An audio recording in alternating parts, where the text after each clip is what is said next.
پھر آخر میں کہیں گے کہ ہم کیا کرتے، ہم تو دوسرے سے دبے ہوئے تھے نا، ہم لوگ ایسے کنٹری میں تھے جہاں ہم نماز نہیں پڑھ سکتے تھے، اسکارف نہیں پہن سکتے تھے، ہم کیا کرتے، ہم بڑے مجبور تھے،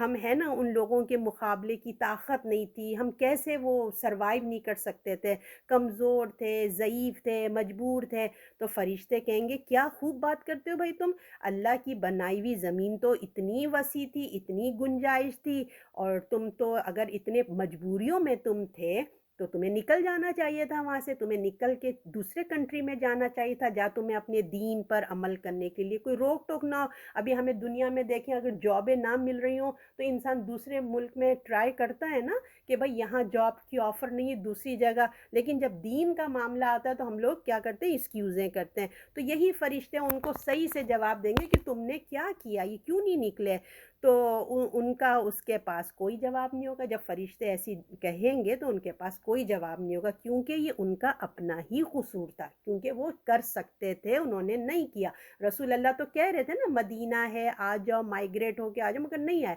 تو ان کے لیے ایسے لوگوں کا ٹھکانہ کیا ہے، جہنم ہے۔ تو اللہ تعالیٰ فرمائیں گے اللہ نے کہہ دیا کہ اللہ کو بھی پرواہ نہیں ہے، اللہ نے کہا ان کا ایمان اب مجھے قابل قبول نہیں ہے، اللہ کو کیا پرواہ، جب ان کو اپنے اللہ کی دین کی تڑپ نہیں ہے تو اب مجھے بھی ان کا کوئی، ان کی مجھے کوئی پرواہ نہیں۔ تو ان کا انجام کیا ہے، ان کا انجام دوزخ ہے، وہ بہت برا ٹھکانہ ہے۔ تو دیکھیں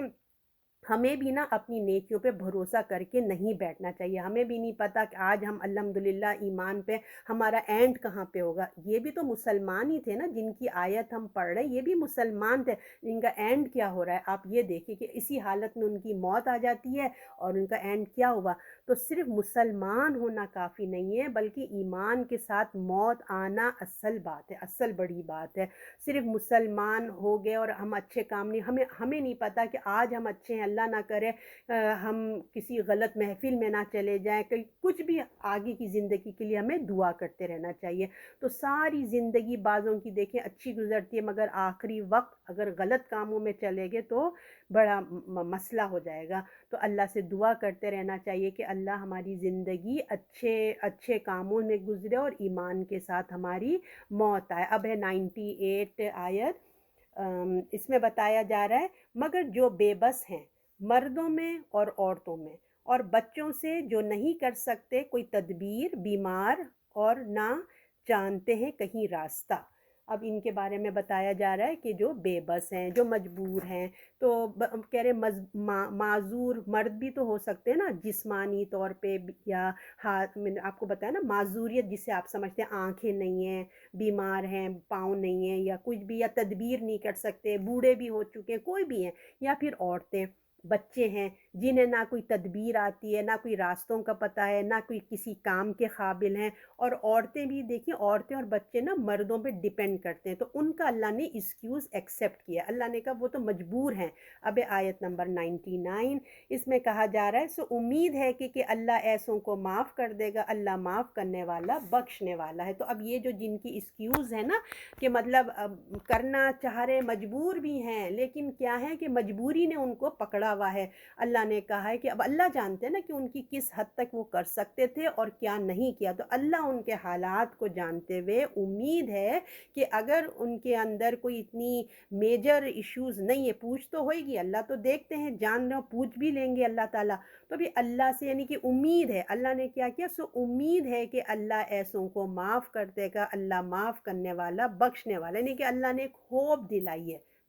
انشاءاللہ امید ہے کہ اللہ تعالیٰ ان سب کو جانتا ہے، ان کے معاملے کو بھی جانتا ہے، لہٰذا امید ہے کہ اللہ ان کو معاف کر دے گا اور بخشنے والا مہربان ہے۔ اب آیت نمبر 100، یہ لاسٹ ہے، اور جو کوئی اللہ کی راہ میں وطن چھوڑے گا وہ پائے گا زمین، اور وہ پائے گا زمین بہت اللہ کی جگہ کشائش، جو کوئی اپنے گھر سے ہجرت کر کے نکلے اللہ اور رسول کی طرف، پھر موت اس کو آ پکڑے تو مقرر ہو چکا اللہ کے ہاں اس کا ثواب، اور اللہ بخشنے والا مہربان ہے۔ اب یہ آیت بھی بہت، ہر آیت ہی بھائی پاورفل ہے، کیا بتائیں نا، اللہ تعالیٰ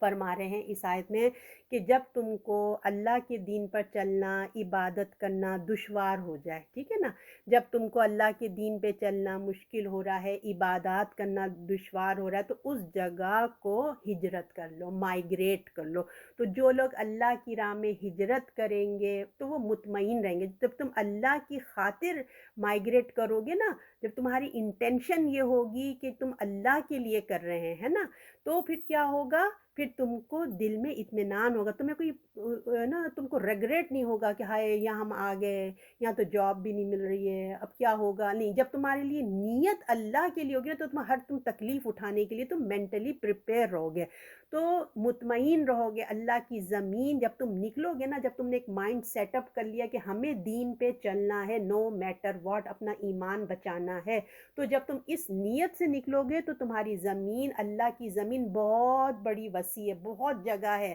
تمہارے اندر خوف کو نکال دو کہ کیا پتہ نہیں کیسے جگہ ملے گی، کھانا پینا ملے گا نہیں ملے گا، جاب ملے گی نہیں ملے گی، کچھ نہیں پتہ۔ تم خالص اللہ کے لیے جب تم ہجرت کرو گے نا، تو تم کو کوئی مشکلات تمہارے لیے نہیں آئیں گی، ٹھیک ہے، تم مطمئن رہو گے، ایمان کے ساتھ رہو گے۔ اور پھر کیا ہے، دین اور ایمان کے لیے جب تم ہجرت کرنا، دیکھیں کوئی آسان کام نہیں ہوتا، یہ ایک امتحان ہوتا ہے۔ دنیا کی لالچ کی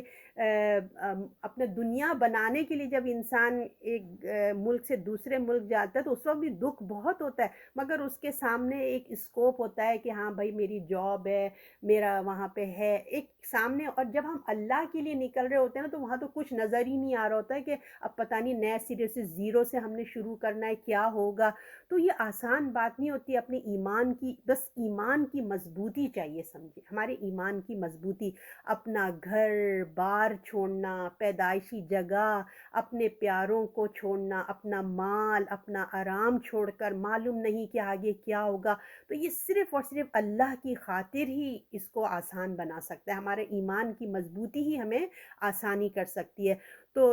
اور بھی جو ہے مکے کے حالات کی وجہ سے دیکھیے رسول اللہ صلی اللہ علیہ وسلم نے اور صحابہ نے بھی تو ہجرت کرنی پڑی تھی نا، سب کچھ چھوڑ کے ان کو جانا پڑا، مدینے چلے گئے تھے اپنا سب کچھ چھوڑ کے، مگر کچھ ہی عرصے کے بعد آپ نے دیکھا کہ اللہ نے ان کو کیسا نوازا ہے، کیسا نواز دیا مسلمانوں کو۔ تو یہ آزمائش ایک وقتی طور پہ آتی ہے، ہماری ایمان کا امتحان ہوتا ہے، مگر اللہ تعالیٰ راہیں کھول دیتا ہے۔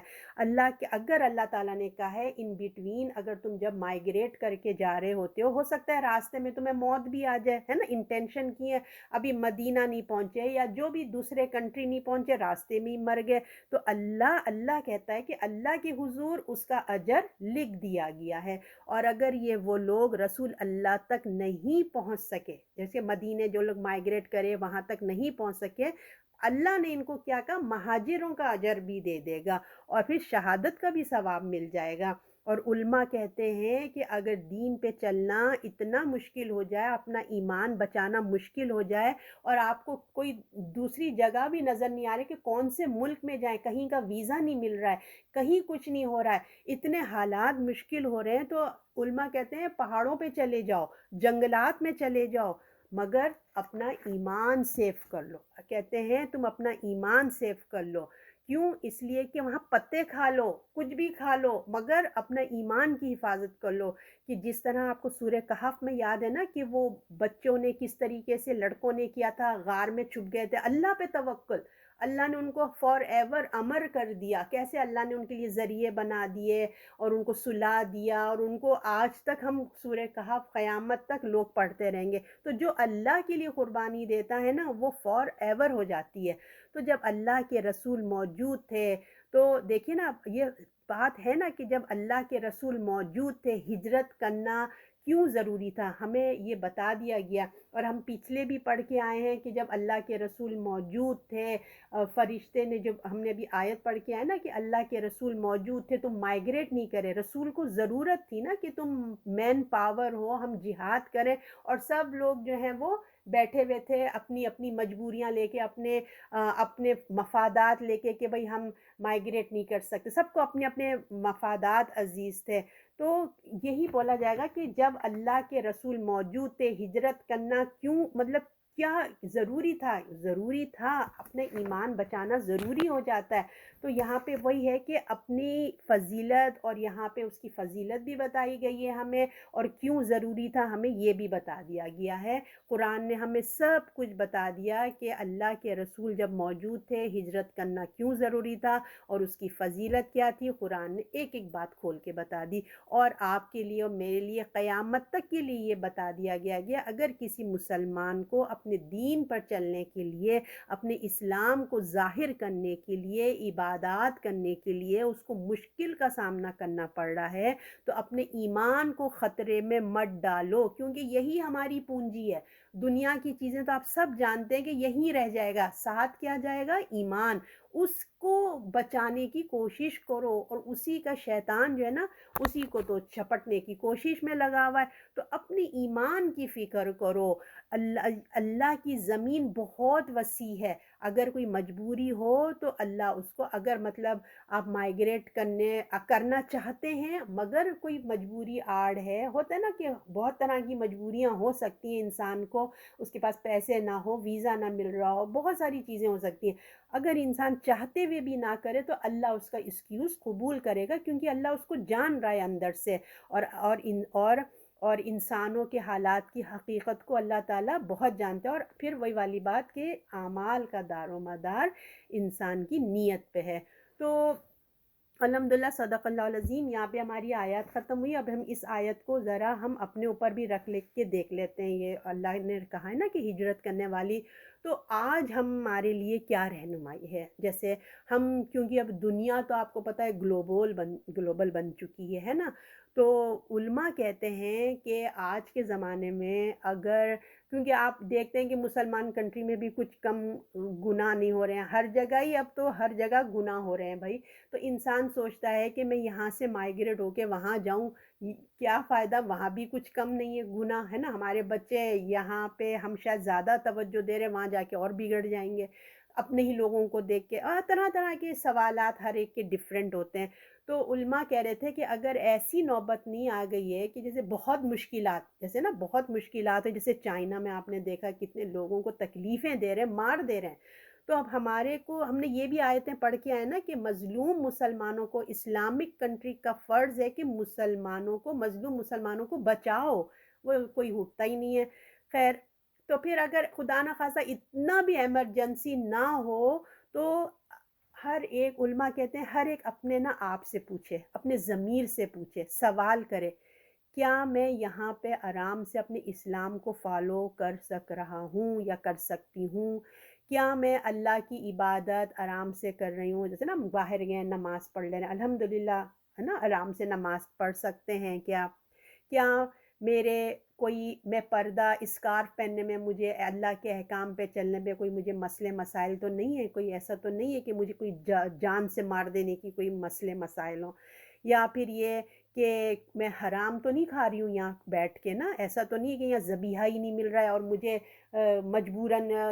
سور اور ایسا کھانا پڑ رہا ہے؟ تو یہ سب انسان اپنے آپ سے سوالات کرے، کیا ہے میرا ایمان، کیا میرا چل رہا ہے معاملہ؟ تو علماء کہتے ہیں اپنے آپ سے یہ سوالات کرے، اور اپنے آپ کو گناہوں سے حد ممکن اپنے آپ کو گناہوں سے بچائے، ٹھیک ہے؟ اگر اس کو وہاں پہ محسوس کرتے ہیں دین پہ چلنا مشکل ہے اور میں نہیں کر پا رہی ہوں، تو پھر ہجرت کرنا، اللہ نے کہہ دیا کہ ہجرت کر لو، اور اللہ کی زمین بہت وسیع ہے، ٹھیک ہے؟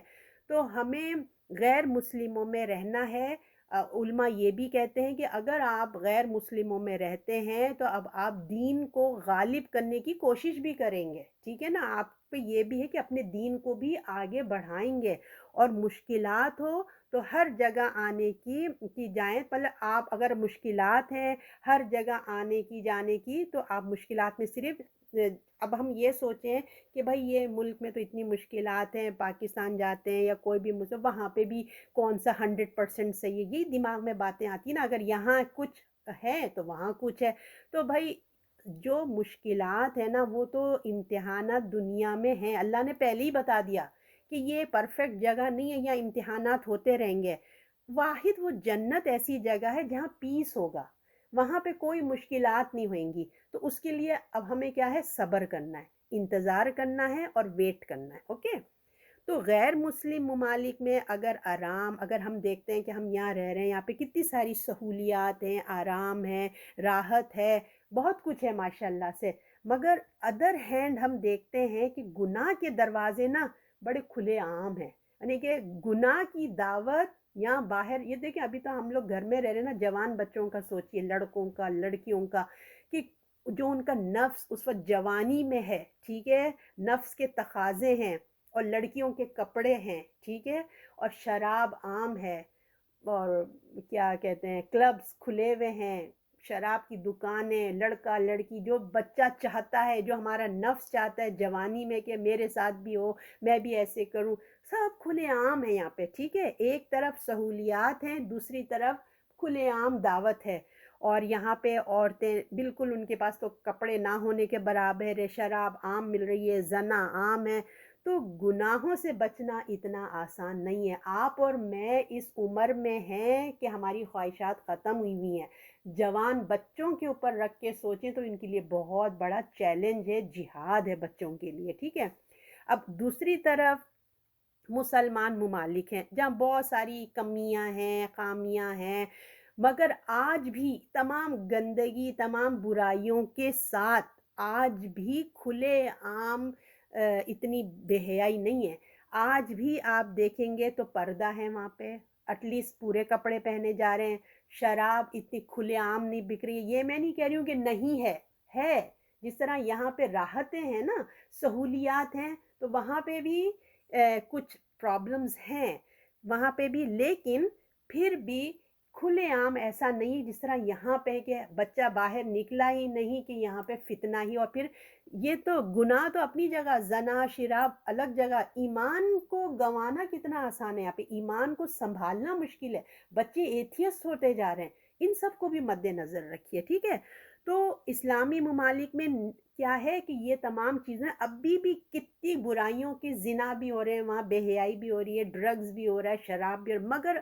میجورٹی ابھی بھی حدوں میں ہے، فیملی سسٹم باقی ہے، نکاح ہوتے ہیں، لڑکا لڑکی ٹوگیدر اس طرح نہیں رہ رہے کھلے عام جس طرح یہاں پہ رہ رہے ہیں، تو یہاں تو فیملی سسٹم ہی ختم ہو رہی ہے نا آج کل، تو اسلامک ممالک میں نیکیاں کرنا جو ہے نا نسبتاً یہاں سے آسان ہے، ٹھیک ہے۔